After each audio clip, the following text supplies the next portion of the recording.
Okay, so, we're always trying to figure out who's really running the show, right? Like who's pulling the strings behind the scenes. You look at governments, big corporations, all those names in the headlines. Yeah, yeah. But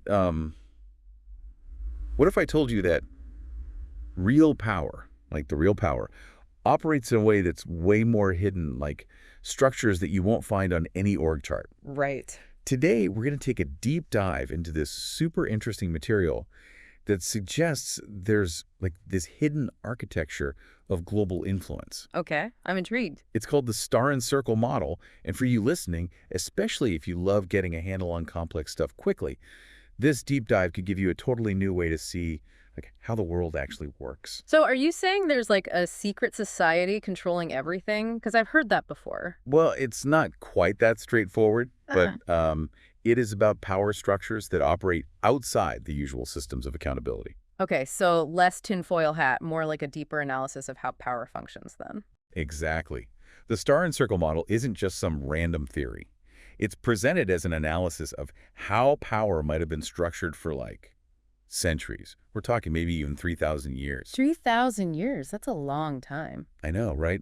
And it operates through these interconnected groups, kind of like roundtable groups that are like super insulated from the stuff that usually keeps power in check. Like elections and laws and public scrutiny. Yep, all that. So for anyone who's trying to understand like how decisions are made and who's making them, this suggests that we need to look way beyond what's obvious. I'm starting to see why you called this a deep dive. This sounds complicated. It is, but that's why we're here to break it down.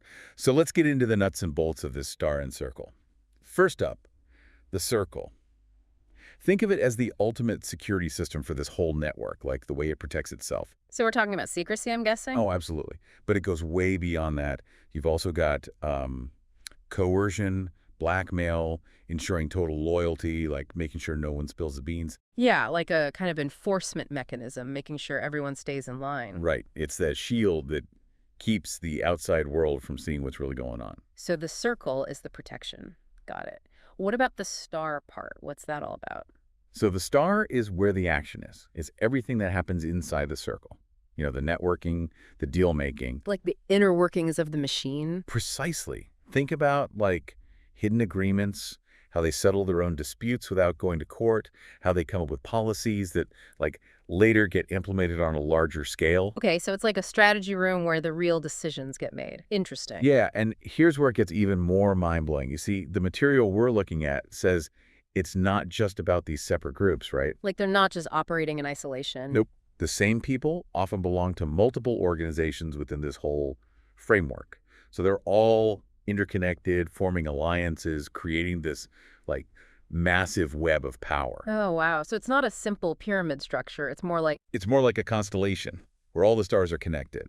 Or maybe like this thing called the Sephiroth, which is like a map of interconnected energies. that's a good way to put it. Makes it harder to track than a simple chain of command, that's for sure. Exactly. It makes it really hard to figure out who's responsible for what. Like understanding one event might mean seeing how it's connected to this much larger hidden picture. So it's more than just identifying the bad guys. It's about understanding how their actions are all connected on a deeper level. Right.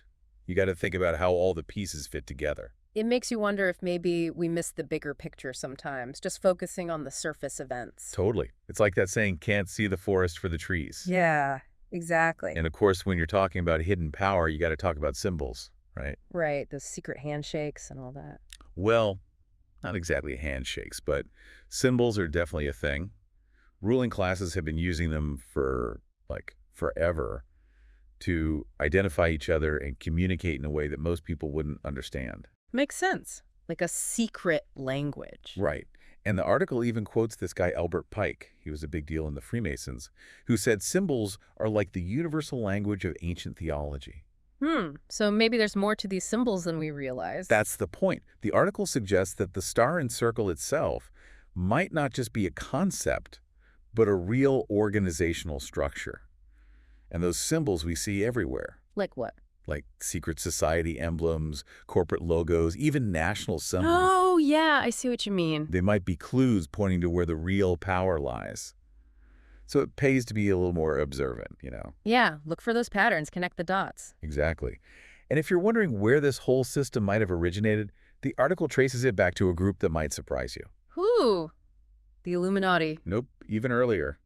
The Jesuits. The Jesuits, really? They seem pretty straightforward with their schools and all. That's part of what's so interesting. The article argues that the Society of Jesus, which started way back in 1540, was like an early prototype for a global intelligence network. I never thought about it that way. How would that even work? Well, think about their position, right?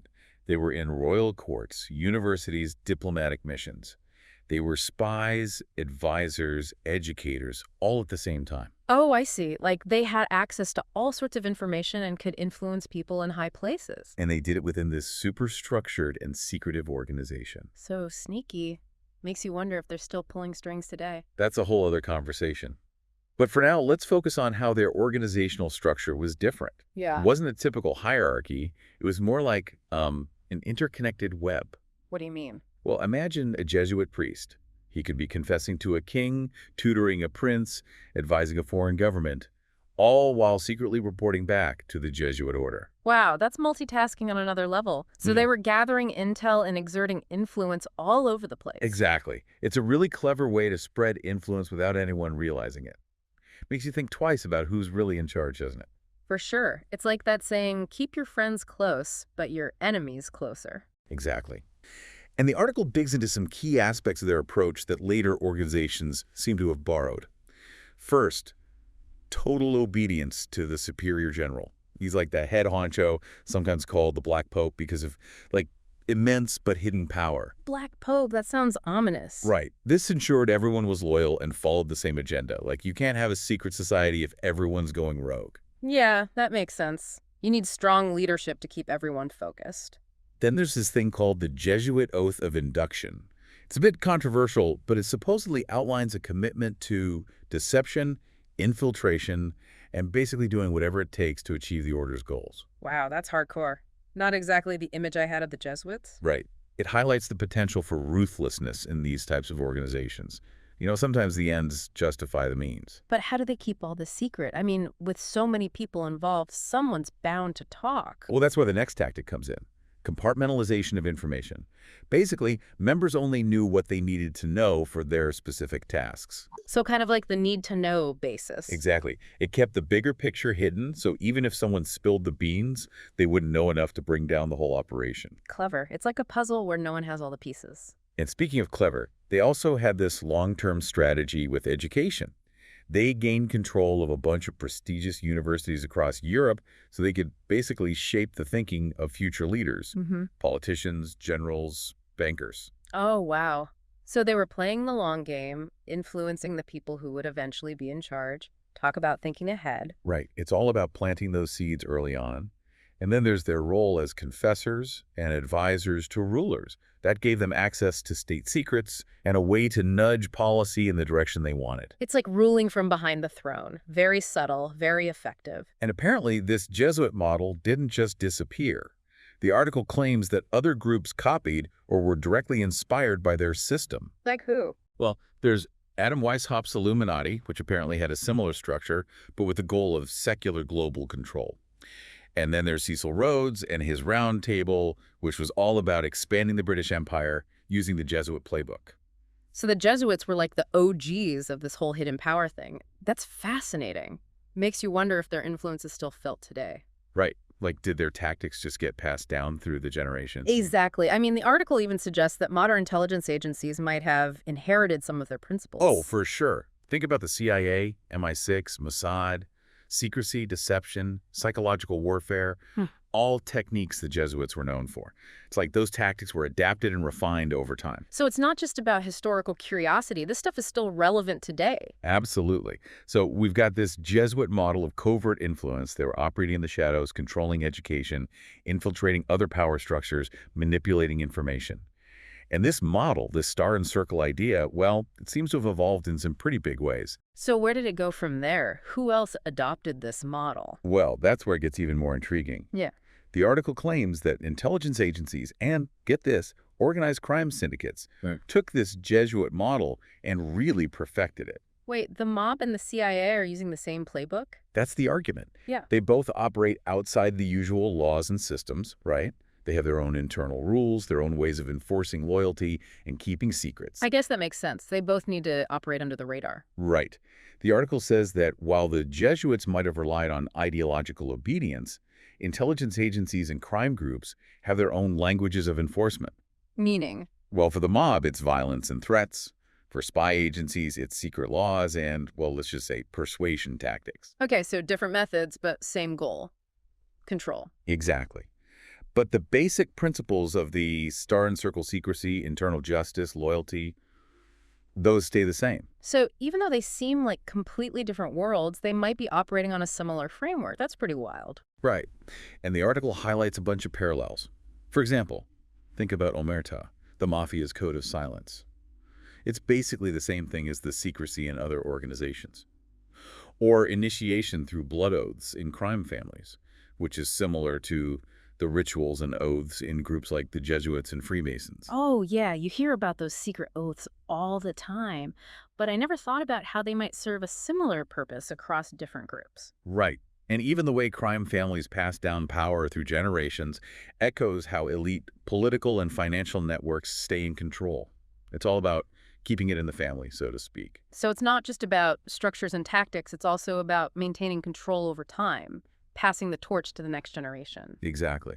And the article also points out that criminal organizations even have their own courts to settle disputes internally, just like these roundtable groups might do.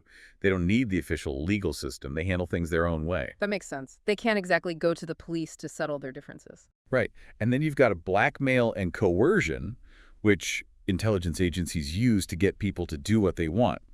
The article compares this to the way the Jesuits might have indoctrinated and controlled their members. So it's all about leverage, whether it's through ideology or something more concrete like blackmail material. It's about having something over someone, something that keeps them in line. And the article mentions state-sanctioned criminal enterprises. That sounds pretty heavy. Yeah, it dives into stuff like the CIA's alleged ties to drug cartels, which is a whole rabbit hole we could go down another time. Yeah, maybe save that one for later.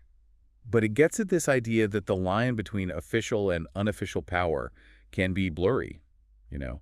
And intelligence agencies have these specialized techniques like controlled opposition and narrative control. They can even manage threats by making them part of the system. That's kind of mind-bending, the idea that even the opposition might be controlled to some extent. It makes you question everything. Right. And we can't forget about the money. The Jesuits were known for controlling a lot of wealth through the Vatican. The article compares that to modern elites using offshore banking to hide their money. It even gets into corporate racketeering and those economic hitmen who use financial pressure to get countries to do what they want. So it's like this whole shadow financial system that operates alongside the official one. Exactly. And the star and circle model, the way it's set up with the circle for protection and the star for internal networking, allows these groups to work together without anyone noticing. It's like a well-oiled machine, but hidden from view. And that brings us to another key concept, Fabian permeation. It's also called the Judas effect. Sounds pretty intense, right? Yeah, a little bit. What is it exactly? Well, it's basically a counterintelligence strategy. It's how the people in power protect themselves from threats. But instead of fighting directly, they infiltrate the opposition and try to control it from within. Oh, wow. So they're playing the long game, undermining their opponents from the inside. Exactly.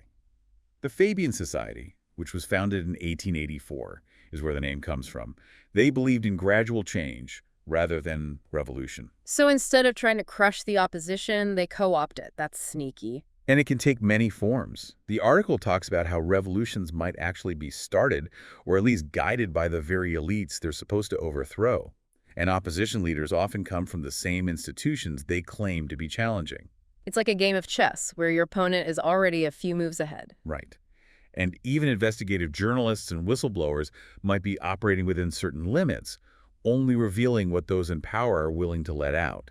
So you have to wonder who's really controlling the information we get. That's a good question. It makes you think twice about who to trust. Right. And this Fabian permeation is designed to keep the star and circle model safe, even if some people get exposed or fall from grace. The whole system is built to absorb those shocks. So it's like a self-healing system. No matter what happens, it adapts and survives. Pretty resilient. Which is why it's so important to understand how it works. And speaking of understanding, the article also delves into psychological and epistemological warfare. This is how the star and circle model manipulates how we think and what we believe. So it's not just about controlling information, it's about controlling how we process that information. That's even more insidious. Right. They want to shape our very perception of reality. The article outlines three main ways they do this. First, perception management. This is all about controlling the narrative. So like propaganda. Kinda, but more sophisticated. Think about who owns the media, who decides what stories get told, how they use techniques like gaslighting to make people doubt their own sanity. They can even manufacture crises to justify more control. Like a false flag operation. Could be. And then there's predictive programming, where they introduce ideas in movies and books years in advance, so when those things happen in real life, people are already primed to accept them. Oh, wow. It's like they're planting seeds in our subconscious. Exactly. And they create these double-bind narratives, Huh. where both options ultimately lead to the same outcome, reinforcing their power. It's really sneaky. So it's about limiting our choices even when we think we have free will. It's about controlling the whole game board. And then there's epistemological warfare, which is even trickier. This is about messing with how we know what we know, attacking the very foundations of our beliefs. How do they do that? Well, the article talks about logical fallacies like if and because, which they use to shut down critical thinking. So they're using flawed logic to make their arguments seem sound. Exactly. And they weaponize guilt and social pressure to make people feel like it's immoral to question the narrative. Oh, yeah, I've seen that. Like, if you don't agree, you're a bad person. And then there's the language they use, calling anyone who questions things a conspiracy theorist to instantly discredit them. Yeah.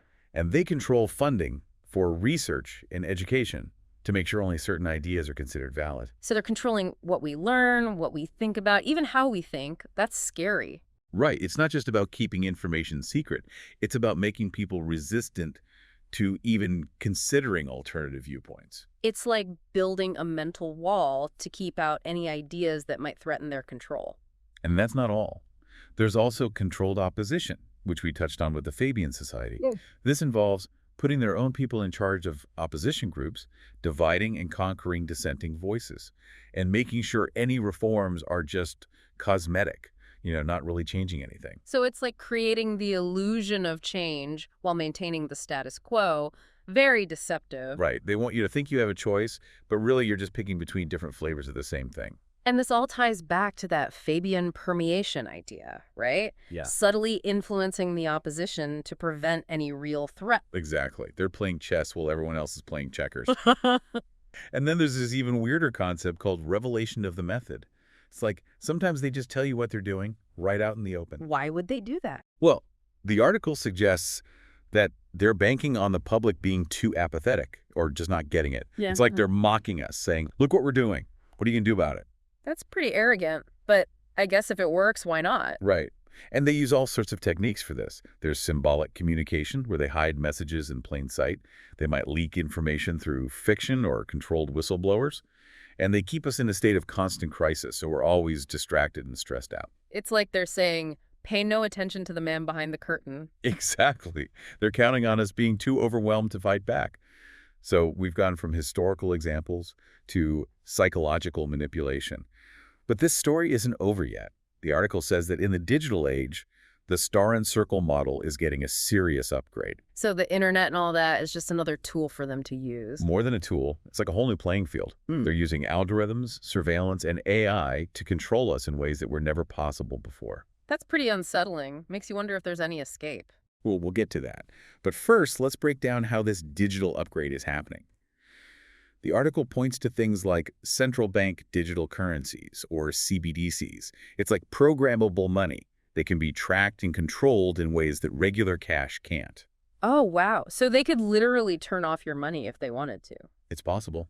And then there are social credit systems, like they have in China, where your behavior is constantly monitored and scored, and AI-powered policing that can predict crimes before they happen. It's like something out of Minority Report. Yeah, I've seen that movie. Not exactly a future I want to live in. Right. And it's not just about punishment. They can use all this data to manipulate our behavior, nudge us in certain directions without us even realizing it. It's like they're programming society itself. And with deepfakes and synthetic media, they can create realities that aren't even real. It's becoming harder and harder to know what's true. So truth itself becomes a battleground. Exactly. The whole game has shifted from keeping secrets to controlling what we see and believe.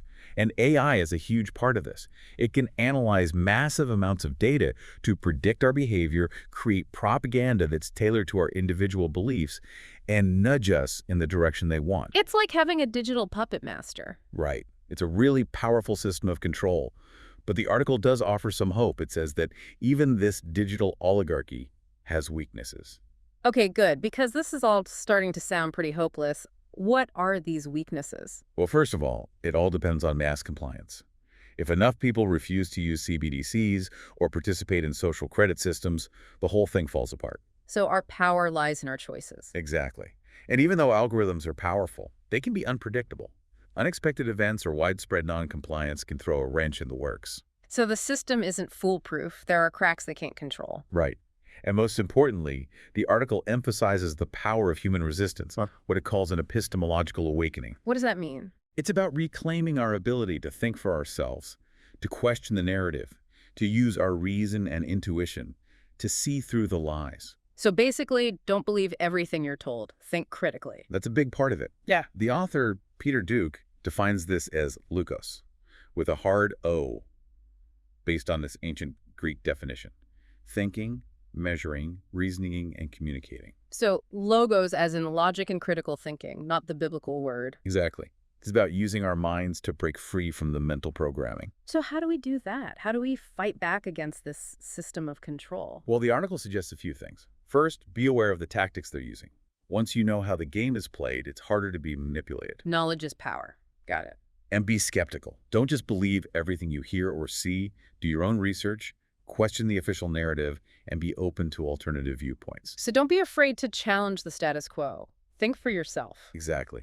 And the article proposes this idea of phantom cells, which are basically small groups of people who are committed to truth and critical thinking. So like little pockets of resistance. Right. They can share information, support each other, and be more resilient because they're not centralized. Kind of like a decentralized network. That's smart. And the article also gets into this idea of Jesus as Logos incarnate. But it's not talking about the religious interpretation. It's about understanding Jesus as representing this concept of reason and truth. That's an interesting interpretation. So how does that tie into fighting back against this control system? Well, the article suggests that Jesus, in this context, represents the way to overcome deception and achieve true freedom. It also highlights a passage in the Bible where it says that even 2 or 3 people gathered together can access truth. The idea is that we don't need large institutions to find truth. We can do it ourselves through critical thinking and open communication. So it's about empowering ourselves, reclaiming our own ability to discern truth from falsehood. Exactly. The key takeaway here is that we need to revive, practice, and teach this concept of Loftus critical thinking, reasoning, and truthful communication. That's how we dismantle this whole hidden control structure. So it's not just about fighting the system. It's about building something better, something based on truth and individual empowerment. Right on. And the article goes back to real-world examples to show how the star and circle model protects itself. It looks at the JFK assassination and the Epstein scandal as case studies. Okay, so how do those events fit into this whole model? Well, both cases involve a visible crime, right? But then the official narrative gets shaped really quickly, evidence disappears, and the public is bombarded with conflicting information. So it's like a smokescreen to hide the truth. Classic disinformation tactics. The article argues that the goal isn't to eliminate information entirely, but to create so much confusion that the truth becomes impossible to find. It's about making us doubt everything. So it's not just about controlling what we know, it's about making us unsure of what we know. That's pretty effective. Right. And the only way to counter this is through Logos, through that critical thinking and clear reasoning that we were talking about.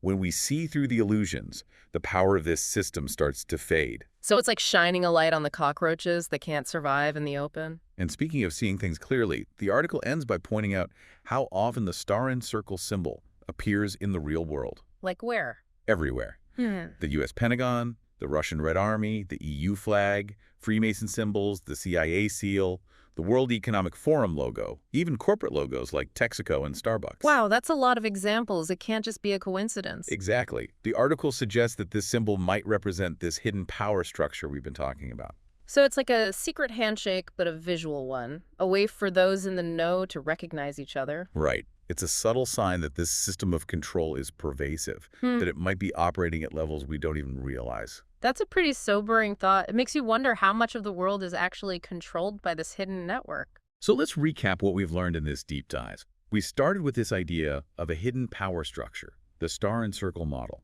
We looked at its historical roots, possibly going back to the Jesuits, and how it's been adopted by all sorts of groups, from intelligence agencies to organized crime.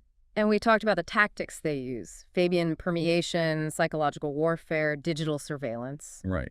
But we also talked about the weaknesses of this system, especially its dependence on compliance and the power of human reason, that locus thing. Which is really the key takeaway here, right? That we're not powerless. We can fight back by thinking critically, questioning everything, and reclaiming our ability to discern truth from falsehood. Exactly. It all starts with awareness. Once you know the game, you can start to play it differently. So as you go about your day, keep an eye out for that star and circle symbol. It might be more than just a design. And don't let anyone tell you what to think. Use your own mind, your own reason, your own intuition. That's the best defense against manipulation. This deep dive is just the beginning. There's so much more to explore, so much more to learn. But the most important thing is to keep asking questions, keep seeking truth, and never stop thinking for yourself. Because in the end, the truth will set you free. That's it for this deep dive. Thanks for listening. This is terrible. This is one of the worst catastrophes in the world.